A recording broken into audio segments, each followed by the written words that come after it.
होली के बाद हम पहली बार मिल रहे हैं। उम्मीद करता हूं होली खूब जमकर खेली होगी आपने। वैसे शायद बीजेपी भी होली का इंतजार कर रही थी। बीजेपी ने होली के दिन अपने 180 से ज्यादा उम्मीदवारों के नाम घोषित कर दिए। हम आपको चाय गरम में होली के रंगों के बाद किस तरीके से राजनीतिक रंग जमा हुआ है वो बताएंगे। राजनीतिक और चुनावी खबरों पर भी नजर डालेंगे, लेकिन उससे पहले आपको बता देते हैं एक ऐसे बयान के बारे में जो बीजेपी नेता सुब्रमण्यम स्वामी ने दिया है। और सुब्रमण्यम स्वामी ने बयान बीएसपी सुप्रीमो मायावती के लिए गया। क्या कहा उन्होंने, आइए आपको बताते हैं। मायावती एक साहसी राजनेता है। सुब्रमण्यम स्वामी ये कहते हैं कि मायावती कहीं से भी चुनाव जीत सकती हैं। खूब तारीफ की उन्होंने और यह भी कहा न्यूज नेशन से खास बातचीत करते हुए कि मायावती पीएम पद की दावेदार हैं। राहुल से मायावती की तुलना करना ठीक नहीं है। आइए क्या कहा उन्होंने मायावती के लिए, आप वो सुन लीजिए।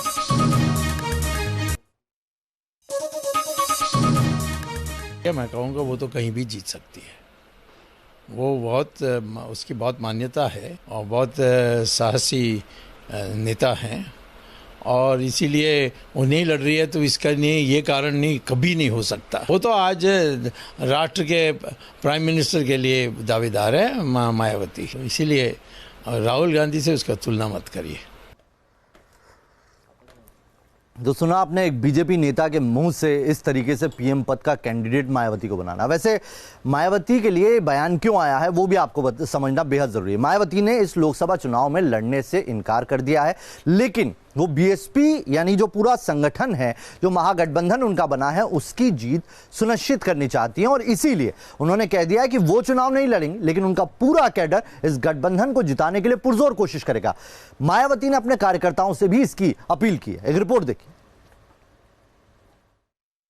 देश के वर्तमान हालात व जरूरत को देखते हुए तथा अपनी पार्टी की मूवमेंट के व्यापक हित के साथ साथ जनहित व देश हित का भी यही तकाजा है कि मैं लोकसभा का चुनाव अभी नहीं लड़ूं और यही कारण है कि मैंने फिलहाल लोकसभा का आम चुनाव नहीं लड़ने का फैसला लिया है। बीएसपी सुप्रीमो मायावती ने लोकसभा चुनाव न लड़ने का फैसला किया। साथ ही उन्होंने इसकी वजह भी बताई। मायावती ने पार्टी कार्यकर्ताओं से एसपी बीएसपी गठबंधन को जीत दिलाने के लिए एकजुट होने की अपील की। मुझे उम्मीद ही नहीं बल्कि पूरा भरोसा भी है कि हमारी पार्टी के लोग मेरे लिए गए इस मिशनरी फैसले को जरूर समझेंगे और मेरे इस फैसले का स्वागत करके ये लोग पूरे जी जान व तन मन धन के साथ अपने बसपा सपा व आरएलडी गठबंधन की एक एक सीट को जरूर जिताने में लग जाएंगे।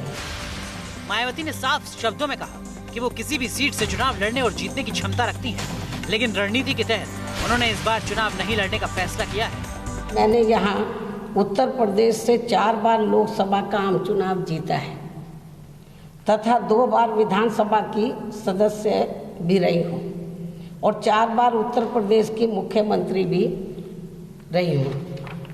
ऐसी स्थिति में मुझे प्रदेश की किसी भी सीट पर केवल अपना नामांकन भरने के लिए ही जाना होगा और बाकी जीत की जिम्मेवारी हमारे लोग खुद ही निभा लेंगे, ये निश्चित है। 2019 के महामुकाबले में एसपी बीएसपी गठजोड़ को बीजेपी के लिए खतरे की घंटी माना जा रहा है।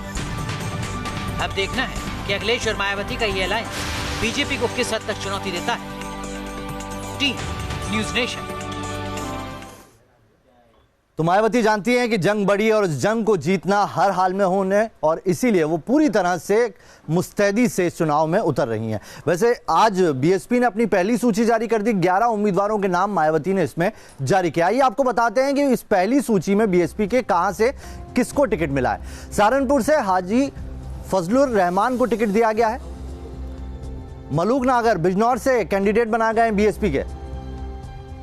इसके अलावा गिरीश चंद्र नगीना से चुनाव मैदान में उतरेंगे। कुंवर दानिश अली अमरोहा से, देखिए आप, पार्टी में शामिल हुए और टिकट भी मिल गया है।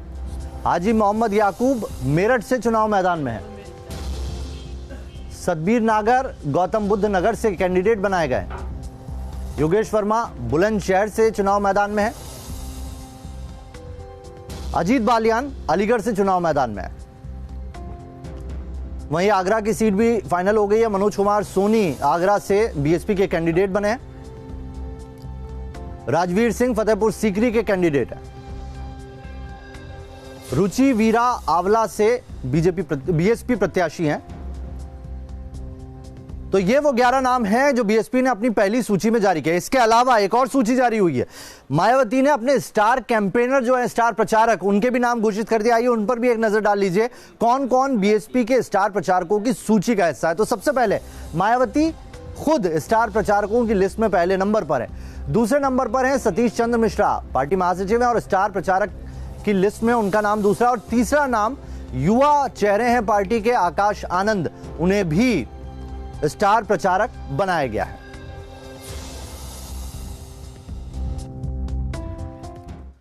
तो दिल्ली को जीतना है तो उत्तर प्रदेश तो जीतना ही होगा और इसीलिए सारी कवायद हो भी रही है। सपा बसपा की आपने ये पूरी कवायद देख ली। मायावती ने अपने स्टार प्रचारक और कैंडिडेट भी उतार दिए। लेकिन एक और नाम है जो उत्तर प्रदेश में इस वक्त खासा सुर्खियां बटोर रहा है और वो नाम है डांसर सपना चौधरी का। अब आप कहेंगे कि चुनावी इस चर्चा में सपना चौधरी का कहां से जिक्र आ गया।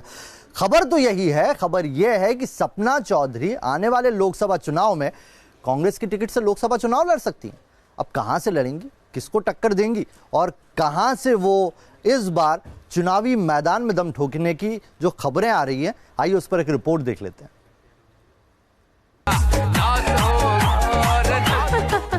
बंदूक चलेगी तेरी, बंदूक चलेगी, बंदूक चलेगी तेरी, बंदूक सपना करेंगी सियासत में एंट्री। तेरी बंदूक चलेगी, हाँ बंदूक चलेगी तेरी, बंदूक चलेगी। क्या कांग्रेस का हाथ थामेंगी सपना? के गया मेरे आगे पाछे घूमे से तेरे वर्गे सरदार। क्या कांग्रेस के टिकट पर चुनाव लड़ेंगी सपना? क्या ड्रीम गर्ल को टक्कर देंगी सपना?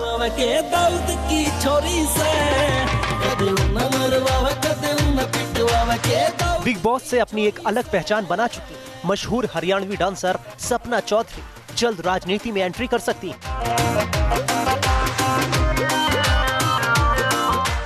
बताया जा रहा है कि कांग्रेस सपना चौधरी को लोकसभा चुनाव लड़ाने पर विचार कर रही है। बीच में नाम आ रहा था सपना नहीं। चौधरी पॉलिटिक्स भी ज्वाइन करने अभी वाली मैं हैं। की तो नहीं ना। करने वाली हैं? अरे आप मीडिया वाले हो के मुझसे पूछ रहे हो।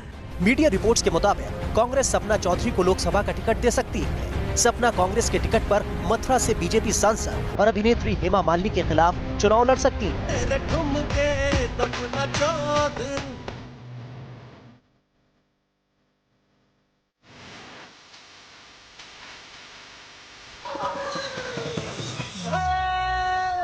अगर ऐसा हुआ तो इस बार मथुरा सीट पर लोकसभा चुनाव काफी दिलचस्प हो जाएगा।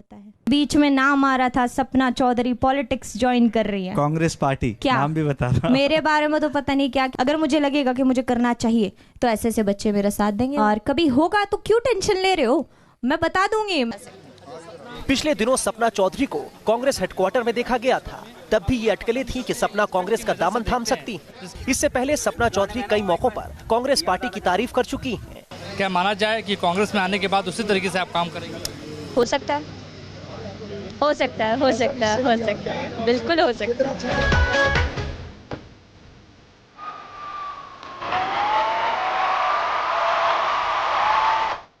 कुछ दिन पहले सपना ने कहा था कि वो सोनिया गांधी, प्रियंका गांधी और राहुल गांधी को काफी पसंद करती और मुलाकात करने की इच्छा रखती।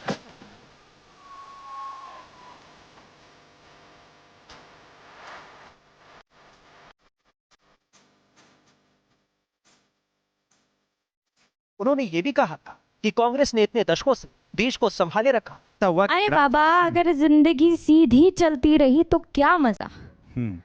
वाह, क्या मजा, मतलब ऐसा लग जाएगा कि जिंदगी में कुछ है ही नहीं। अब देखना होगा कि सपना चौधरी सियासत में कदम रखती या नहीं। उनके फैंस की निगाह उनके फैसले पर ही टिकी। Team news nation.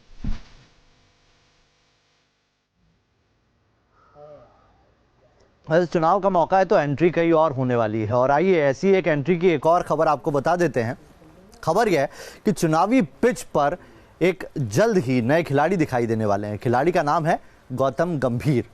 ठीक सुना आपने, गौतम गंभीर ने आज बीजेपी ज्वाइन कर ली है। यानी कि अब जो टीम इंडिया के लिए चौके छक्के मारते थे वही गौतम गंभीर चुनावी पिच पर कांग्रेस के लिए दीर्घ गंभीर परेशानी खड़ी करने वाले हैं और कांग्रेस के खिलाफ चौके छक्के मारने वाले हैं। क्रिकेट के मैदान पर कामयाबियों का झंडा गाड़ चुके पूर्व क्रिकेटर गौतम गंभीर ने अब पॉलिटिक्स में एंट्री मारी है। 2019 के आम चुनाव के मौके पर उन्होंने अपनी सियासी पारी का आगाज बीजेपी के साथ किया है। बीजेपी के दो कद्दावर नेताओं अरुण जेटली और रविशंकर प्रसाद की मौजूदगी में वो पार्टी में शामिल हुए। हमारे प्राइम मिनिस्टर से बहुत प्रभावित होकर और उनके विजन से बहुत प्रभावित होकर I am joining this party and I'm sure that I'm going to live up to their expectations because I've done whatever I could in cricket and this is a fabulous platform for me to do something really good for this country. लंबे वक्त से इस बात की अटकलें थी कि गौतम सियासत में उतर सकते हैं। उन्हें अक्सर ट्विटर पर अरविंद केजरीवाल की आलोचना करते देखा जाता रहा है। चर्चा है कि बीजेपी गौतम गंभीर को राजधानी दिल्ली की किसी लोकसभा सीट से टिकट दे सकती है। कयास लगाए जा रहे हैं कि वो नई दिल्ली या साउथ दिल्ली सीट से चुनाव लड़ सकते हैं। हालांकि बीजेपी अभी ऐसे सवालों का जवाब देने से बचती दिखी। पार्टी में एक व्यवस्था है तय करने की और ये विषय सारे इलेक्शन कमेटी पे छोड़ दीजिए आप। ऐसा ये विषय भी आप इलेक्शन कमेटी पे छोड़ दीजिए, वो पार्टी में शामिल हुए हैं और जो पार्टी कहेगी वही करेंगे। नवजोत सिंह सिद्धू के जाने के बाद बीजेपी की कोशिश किसी बड़े क्रिकेटर को अपने पाले में करने की थी।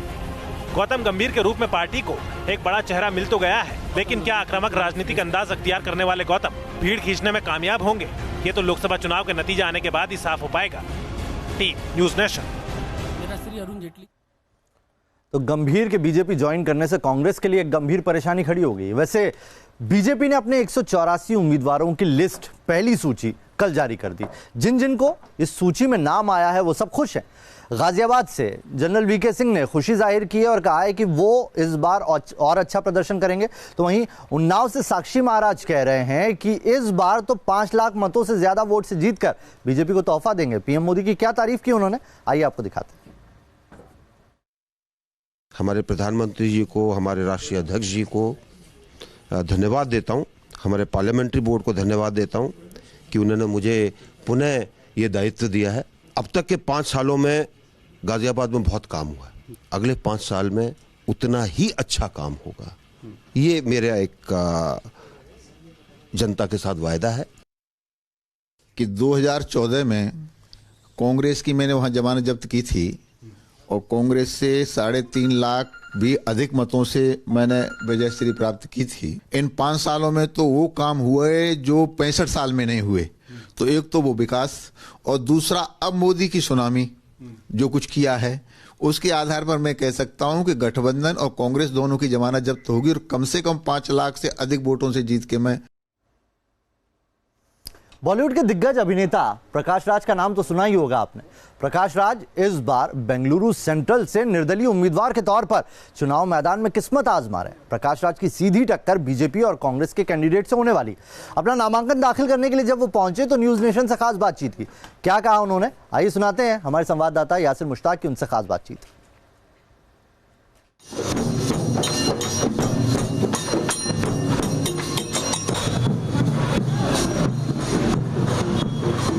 सर, आज ऑफिशियली एंट्री हो रही है इलेक्टोरल जो है पॉलिटिक्स में। बहुत ही खूब रिस्पॉन्स है। वी नीड पीपल्स रिप्रेजेंटेशन चाहिए आजकल, किसी पार्टी का नहीं है। आम लोग हमारा देश है, हमारा वोट है, हमारा पैसे से चल रहा है ये देश। सो लोगों को सोचना चाहिए बदलाव जो हम चुनाते हैं उन लोगों में नहीं आएगा, हमारे में आना चाहिए बदलाव। यही सोच पे जा रहा हूँ। बहुत ही फैंटास्टिक रिस्पॉन्स मिल रहा है। बैंगलोर सेंट्रल लोगों के पास है, ये कौन होते हैं मेरा पास है तेरा पास है। You are elected, you don't rule this. किसी का जायदाद नहीं है ये।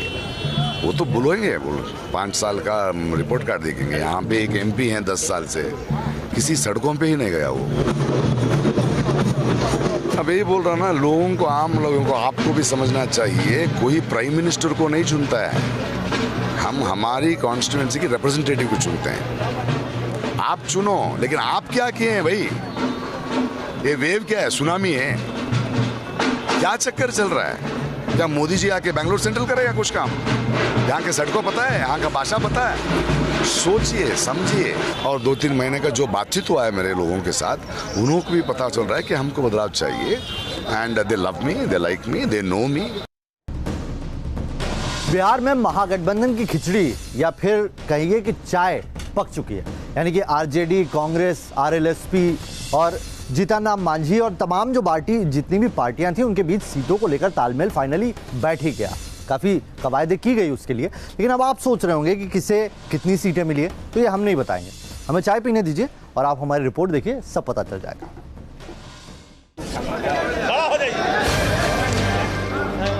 बिहार में बीजेपी के खिलाफ महागठबंधन।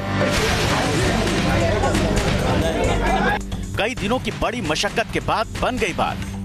सीटों पर लगातार खींचतान और अल्टीमेटम के बाद महागठबंधन खटाई में नजर आ रहा था, लेकिन आखिरकार इसमें शामिल दलों के बीच सीट बंटवारे पर सहमति बन गई। आरजेडी और कांग्रेस दोनों को अपने कदम पीछे खींचने पड़े। महागठबंधन के बैनर तले चुनाव मैदान में उतर रही आरजेडी को 20 सीटें मिली हैं, जबकि 11 सीटों पर अड़ी कांग्रेस को 9 सीटों से संतोष करना पड़ा। एनडीए छोड़कर महागठबंधन में शामिल होने वाली उपेंद्र कुशवाहा की आरएलएसपी को 5, जीतन राम मांझी की हमको 3 और वीआईपी को 3 सीटें मिली। लेफ्ट भी इस महागठबंधन का हिस्सा है। आरजेडी उसे अपने कोटे की 1 सीट देगी। सीपीआई-एमएल लिबरेशन पहली बार हमने अपने कोटे से उनको 1 सीट दी है और शरद जी ने भी साफ किया है कि वो और उनके साथी हमारे सिंबल पे राजद पे लड़ेंगे और चुनाव के पश्चात वो हमारे में विलय कर बैठेंगे। गया से हम के अध्यक्ष जीतन राम मांझी चुनाव मैदान में उतरेंगे, तो नवादा सीट से आरजेडी ने विभा देवी को टिकट देने का ऐलान किया है। तो लंबी कवायद चली, लेकिन फाइनली चलिए कुछ निकल कर तो आ ही गया, सीटों का तालमेल बैठ ही गया।